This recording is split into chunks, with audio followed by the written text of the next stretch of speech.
Welcome to the new episode. Syed Hassan here, CEO Grow with Syed Global Alliance. As we have promised you that we will be calling many special persons on our podcast studio, and today's special person is really amazing for me. She is the lady who has made my teacher a hero. She is a really connector to make the connects. She is really a developer to make the developers connecting and developing throughout their careers.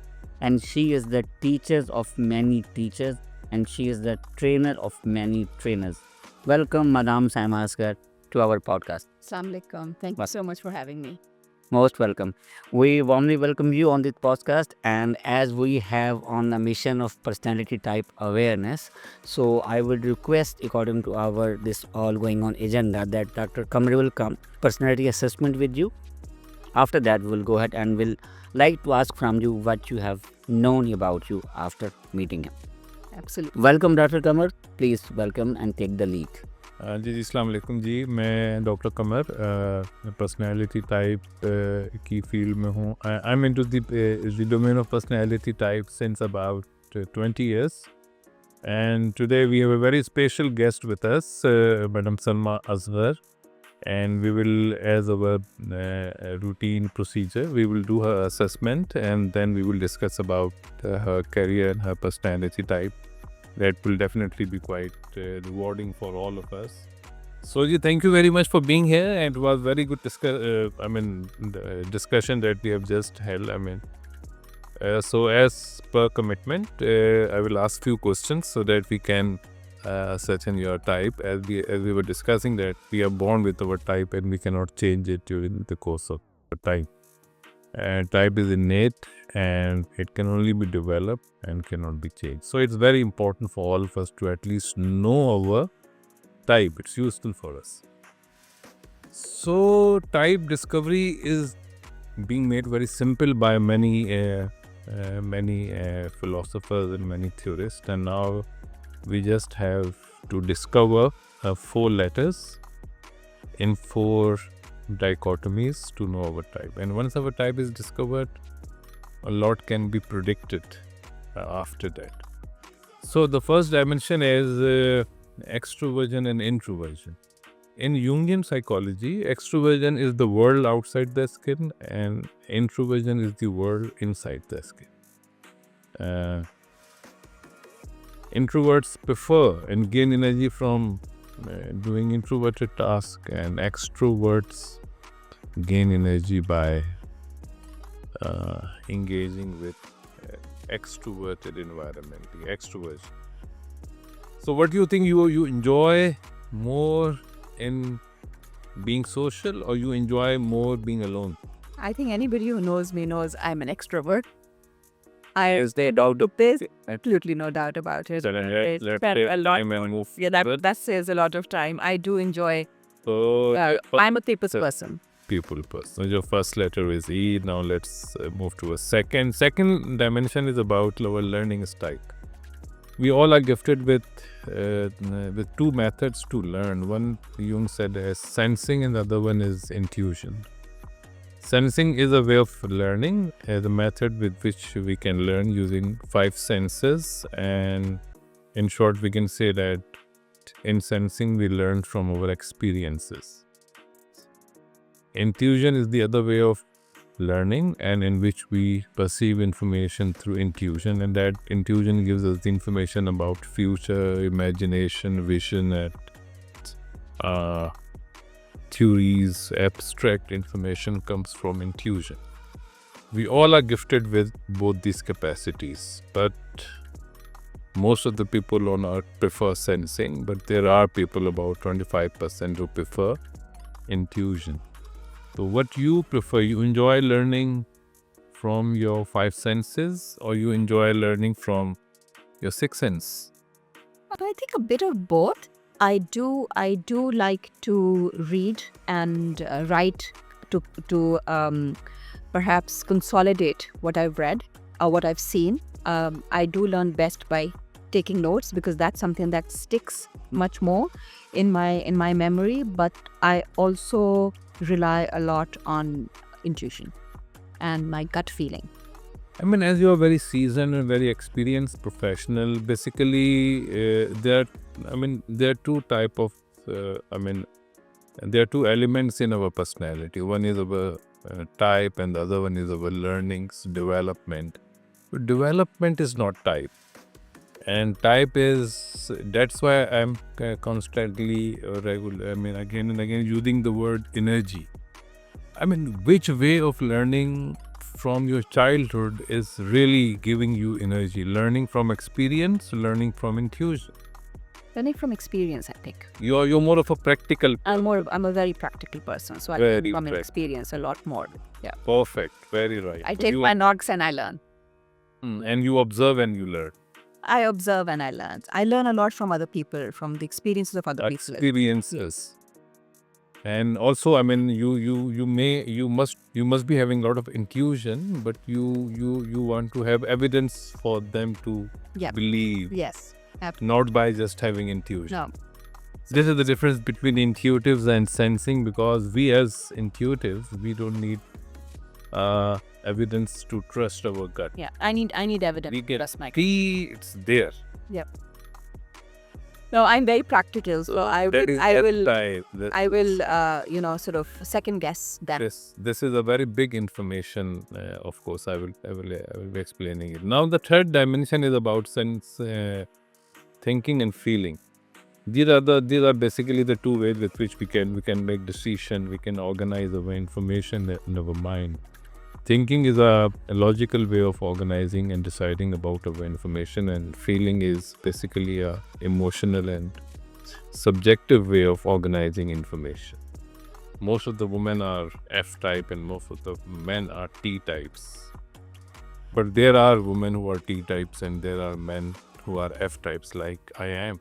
So what do you think, you are a T type person or a F type person? Logical or feeling? I'm quite logical. Quite I'm logical. very logical. Task oriented. Very task oriented. I'm very practical, so things have to make sense for me to do them. You enjoy doing things rather than being with people. No, I really love being with people. But But you then are a I- task oriented. But I'm very task oriented. Objective person. So there has to be when I'm just talking like this because of the audience. Yeah, and absolutely. they can learn that how objective women can create miracle. I mean, we need to respect and honor all type of talent. Developed by or given by the Allah Subhanahu wa Taala.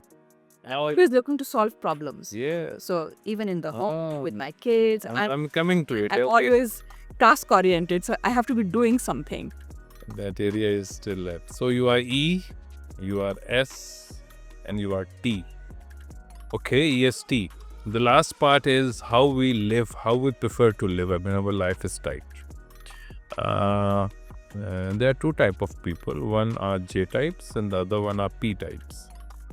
J types are basically natural project managers. And the P types are natural problem solvers. P type are natural problem solvers and J type are natural project managers. J types inherit all those capacities that are needed for a project manager, like they are natural goal setter, natural planner, natural closure oriented, natural time manager. These are the potential capacities of J type. Half of the world is J. There are 8 type of J people. And the other preference is P. P type prefer to solve problem. They have all the capacities in themselves to solve any problem. Like they are flexible, they are natural improviser. They improvise on things. They can easily and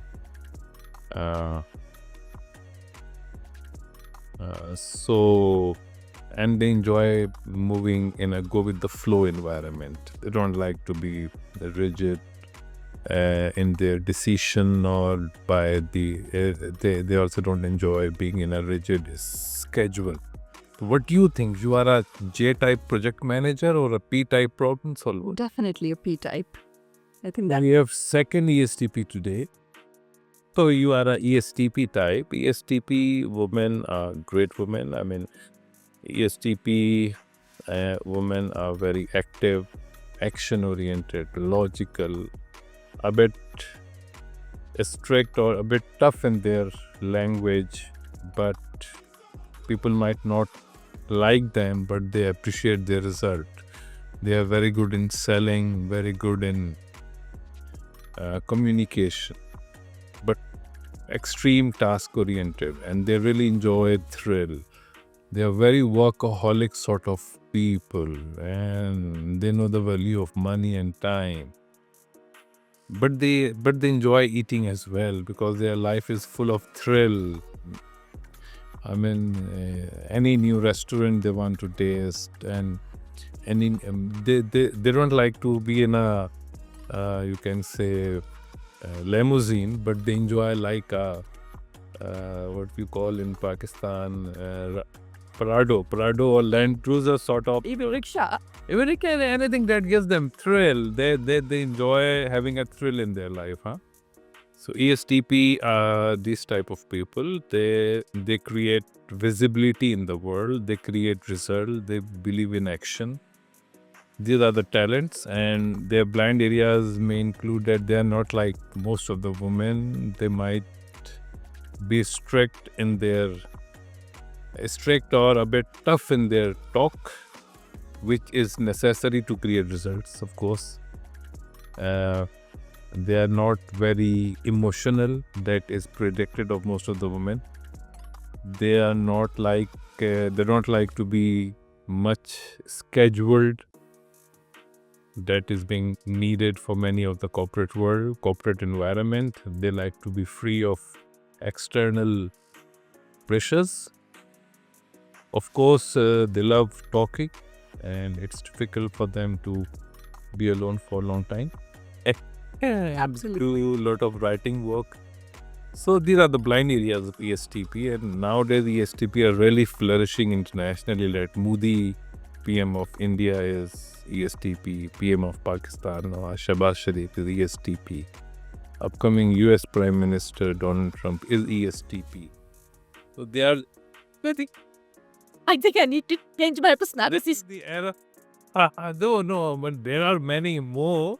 Your name should also come in the new literatures. But yes, I mean, because they're action oriented, result oriented, and money oriented, and time conscious. That is why, because in this era, it's not, ethics are not as much important as the time and the results. So ESTP are really gaining more popularity. So wish you best of luck and great success. Now I will ask further questions about your professional career. Thank you very much. Thank you very much. It was a pleasure. Yes, ma'am, Sema. I was listening your discussion with Dr. Kamal, and how you feeling after knowing that you are ESTP? I'm feeling really good. I would like to know who are the other people who are ESTP apart from the people he mentioned, because I'm not a fan of any of them. But yeah, I think it's something that is not unexpected.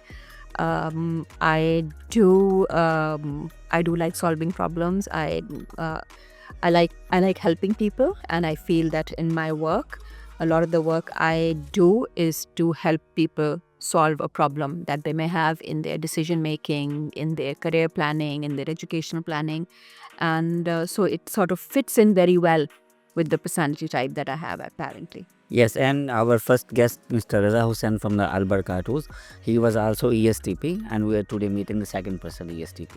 And you have to work on your other blind areas, which you have to improve. If these things are improved, then our results will be definitely much more better. Let's come to your inspirational story. And as I have told, many of years you are working in the education and the training institute. Just introduce yourself in a very crispy way that somebody, if want to remember you, they should know, yes, wo wali Saima. So I started my career journey quite late in life, in my late 20s. I had about an 8-year gap in my education, and then I stumbled my way back into education in my late 20s. I did not have a lot of guidance. Sort of in the late 80s, early 90s, when I was in my college, our standard way of choosing a career would be either you do what your parents have done, or your father, or your aunts, uncles, whatever, and that would be the standard way to proceed into what career you would want. My father was an engineer. My grandfather was a doctor. My aunt was a doctor. I come from a family of doctors and engineers, and I really didn't have an interest in either. And so I sort of stumbled my way through college, not really knowing what I wanted to do. And everything was led by, okay, so you have this X marks in these subjects, so pursue this. You don't have the marks or the merit for this subject, so don't pursue this. And so I actually didn't really find that I had a lot of passion for education at that time. I was very extroverted. I was always very good with extracurricular activities. I was a leader in school, college, but academically, I was just not very, very interested in academics. And then later on in my life, in my mid-20s, for want of anything else to do, I started, as many of us do, I thought, okay, well, I got a regular BA. I don't have much that I can sort of go back into the workplace with. So I started teaching small kids. And that's when I realized that I had a real passion for teaching and for teaching children. So very quickly, within 2 years of doing school teaching, I realized that I really wanted to specialize in this. So I went to the University of Warwick to do a master's in English language teaching and specialized in teacher training alongside teaching young learners at that time. And came back and started training teachers. I trained a lot of teachers in Pakistan. And that's where my passion for learning development and career counseling came about. Because when I was training teachers, I used to have a lot of other women who were in the similar situation as I had been, 2-3 years ago, and who were also exploring themselves by coming into teaching, but they were a bit lost. So I started mentoring and guiding a lot of teachers. Alongside, while I was studying in the UK, my university, Warwick, asked me to start supporting students who were applying from Pakistan in helping them understand what kind of courses to study and doing some guidance counseling for them. So, and that's something that I had never really thought I would be doing, but it just resonated so much with me because I had been lost and I really had nobody guide me. So I started guiding other students on what subjects to study, and that journey, then that was 26 years ago, and I'm still doing that. Great. Means I can say, and as we were discussing, that you have sown lot of seeds which are now giving the fruits throughout the world, right? I would like to think so. There's obviously teachers that I've trained, students that I've taught, because I taught at LUMS for a few years. So obviously a lot of those, that was in the early 2000s. So a lot of those students that I taught are, successful professionals across the world. Because I've been involved in guidance counseling and university admissions, there's I think thousands of students who I've guided over these years who went on to do foreign degrees, PhDs. They're successfully working in different parts of the world, and many who are not working but are successful in their non-professional lives as well. So I'm very, very proud and very humbled to have been in a position where I can do that. I think when I was looking at what to do and I didn't have an idea what career I could pursue, I had no idea that I would be in a position to actually influence people's decisions. Brilliant, brilliant. So can I ask, Madam, any college or institute name in Lahore where you don't have the impressions? Where I don't have which wouldn't know. I wouldn't know where my alumni and students are teaching, but I do know that I have students who I've taught. I can name you some institutions where I do know that I have alumni teaching. There may be others that I don't know, but I've definitely got. That's really amazing. Means many of the education institutes, especially in Lahore, all are being brought up by Madam. She has been making some faculties over there, has been making some kind of programs over there, and making some even judiciary trainings and some lower level trainings. All were taken care by you, right? I have done a lot of professional development work in Lahore. So I've been a director for faculty development at the Lahore College for Women University, which is a public sector university. It's Asia's largest all-women university. So I was invited by them in 2011 to set up a faculty development center as a consultant, and I went for a 6-month project, and I stayed there for 4 years. I set up what then became the Directorate of Faculty Development and Internationalization. So I set up within that, I set up their Faculty Development Center, which trained and identified opportunities for the teachers. We set up an Active Citizens program in collaboration with the British Council, which then that was a pilot by the British Council, and then it later on went on to become an HEC project across all universities in Punjab for social entrepreneurship as a compulsory module for students to take. So it was piloted by my team in Lahore College, and then we trained others, including UET, I think FC College, Grenade College, we trained their faculty on it. And then the third element within the directorate was the International Resource Center that was also established. Again, we took help from the British Council to help create linkages and scholarship opportunities for our faculty in international universities. So we actually did a lot of work during those 4 years because one of the visions at that time was for us to bring Lahore College into the top universities in the top global universities in the QS rankings. And I left in 2015, but I'm delighted now that just recently Lahore College did come up in the top universities. I think the top 100 or 200 universities in the QS rankings in some elements. So the seeds were sown. Yes, now the seeds are now becoming, the harvesting time is now coming. Yeah, so I was a small part in that very large ecosystem that I'm very, very proud of. Great. Madam, many of our youth is coming here in UAE, and most of them are going outside the other countries, and they don't have any kind of straight directions what to do, what earlier 3-4 years they should do. We just want to listen from you a basic 3-4 years model, what they should do and what they should not do to stay there. And as you have been studying in Warwick University, and with your consistency, Warwick University, still you are representing Warwick University. So this is a role model for all of the youth. They can adopt such kind of things. Just want to listen from you how they should go ahead. I think one of the main things that students should remember is that there are opportunities everywhere we look. It is just a matter of grabbing those opportunities and being open to opportunities.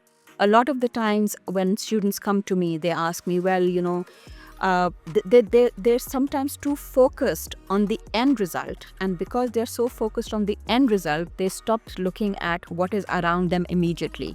And they look at the goal, and it's great to be focused on the end result. But sometimes life will throw us opportunities maybe before we even get to the end line. And it's also important to look at those opportunities and see maybe we can take some detours to get to our end goal. And maybe our end goal that we were thinking of at the age of 19, 20, 21 will change when we are 24, 25, 26.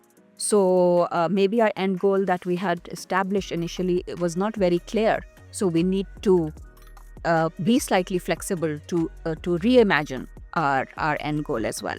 So I always tell students, look, when you're going abroad to study, go with an open mind. Go with the thought that you're spending a lot of money and a lot of time. Yes. So you're not spending all that money to go sleep and party. There's a lot of distractions. There are a lot of things that you can do that will not take you towards your end goal. And you will not even learn anything.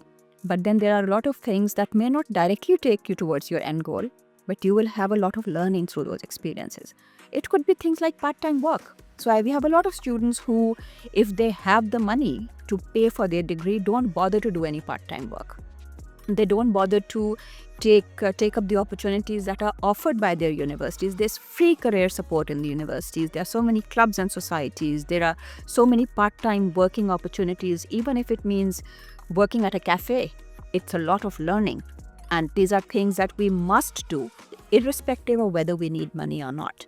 I remember when I was a student, I still remember they were paying £4 at the psychology department to do they wanted subjects for the research. So I had to sit with some headphones and we had to do fill out some questionnaires and do some simulations, and they paid me £4. And it wasn't about the money. It was just about the experience. I had never been exposed to psychology. Just because I went and I took out, I think, 3 hours of my time to be part of that experiment in some PhD students' research, I developed an interest in reading more about psychology. So all of these things help us grow, help us learn, and they open our mind to new experiences. A lot of the times I see students who go and they transform when they come back. Yeah. And sometimes students go and they come back and you can't even tell that they had actually had any international experience. So my one in short, my one lesson or advice would be, keep yourself open to all kinds of learning opportunities. Don't waste time, missing your lectures, missing your classes just because you're going to pass.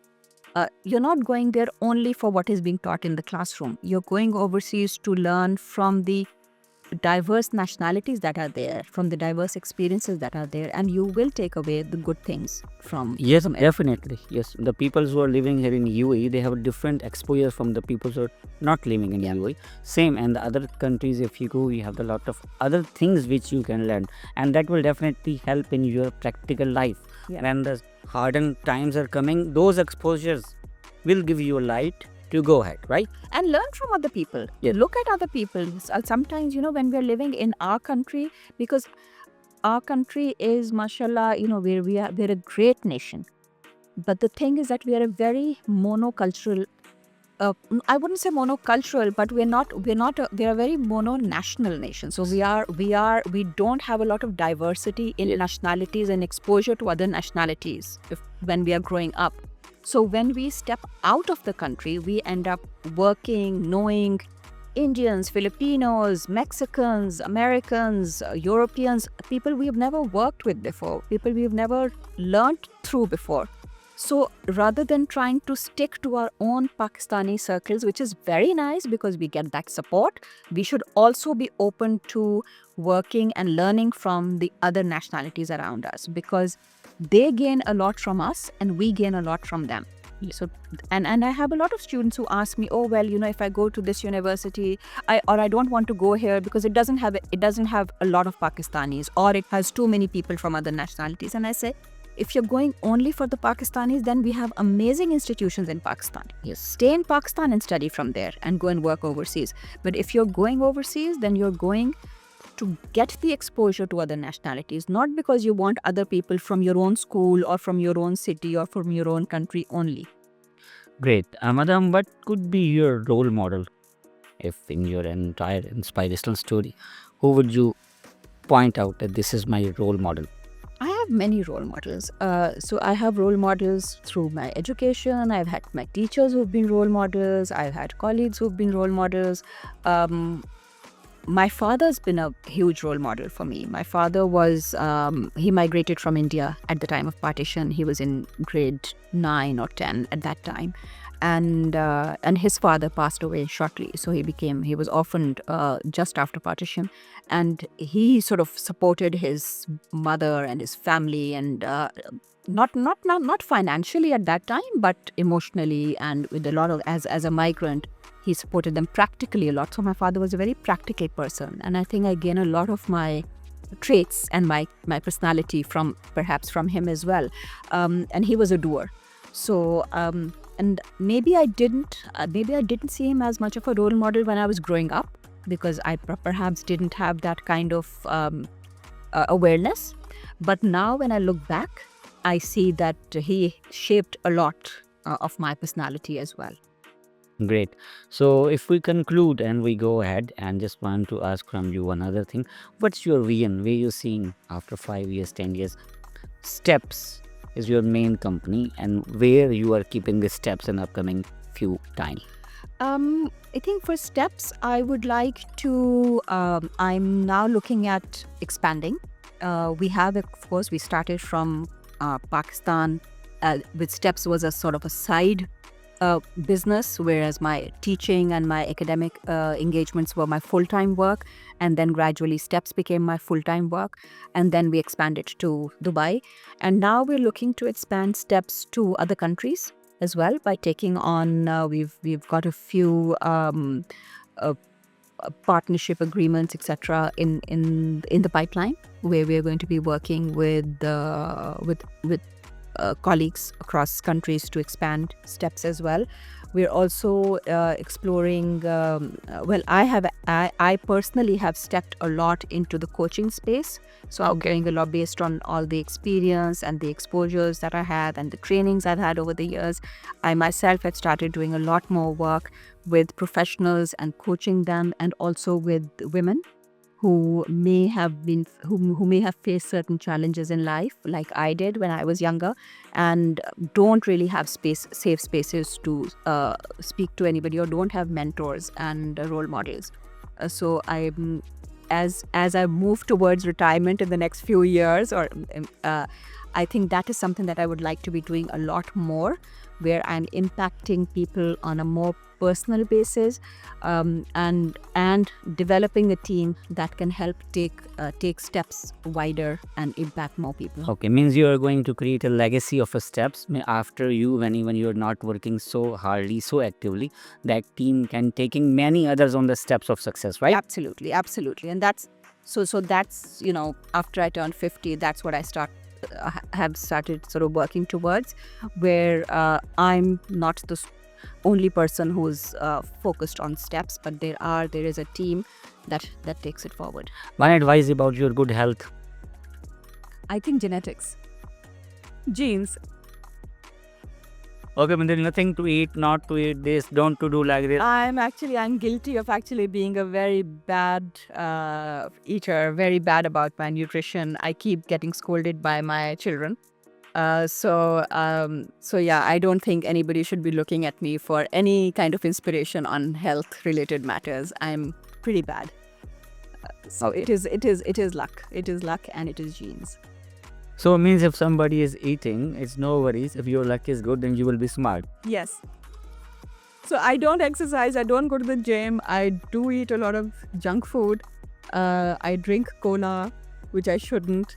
Yeah, I think. But I think I just take everything in moderation. Okay. And I keep myself busy. So I think for me, and I stay young because I have a lot of young friends. I spend a lot of time with young people. I work with young people. My children are young. So I think my friends have children in their 30s. I have children in my 20s. So I think my children keep me young. And and the rest is genes. And I'll Great, bless you. great. We can speak a lot with you, and the way you are talking, I don't want to end, but definitely we have some time limitations. Last but not least, just give a message for our women and for the entrepreneurs, that even not only women, all the entrepreneurs, what they should do. What should be the step for their success, early steps? I think early steps to success would be take any opportunity that comes your way. I have a lot of people who say, well, say if they're looking for a job, they come into a job, work for 2 weeks, leave because the salary wasn't good, or the timings didn't suit me, and I just say, look, get into the mode, get into being professional. Things will work out. Be consistent in what you're doing, and show up in a positive manner.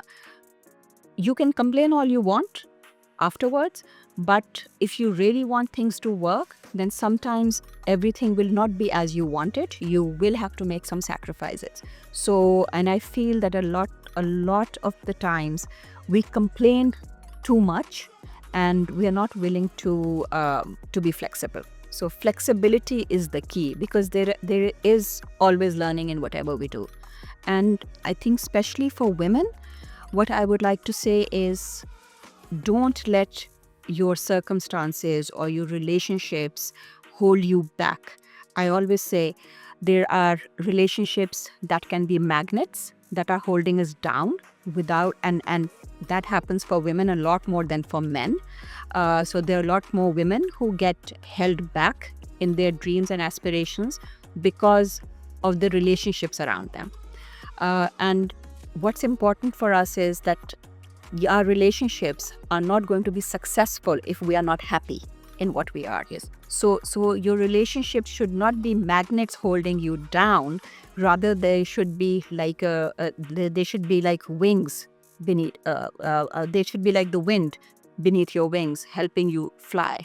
So work on your relationships and understand that the relationships are going to be successful when you are happy. When you are miserable, you will not have successful relationships.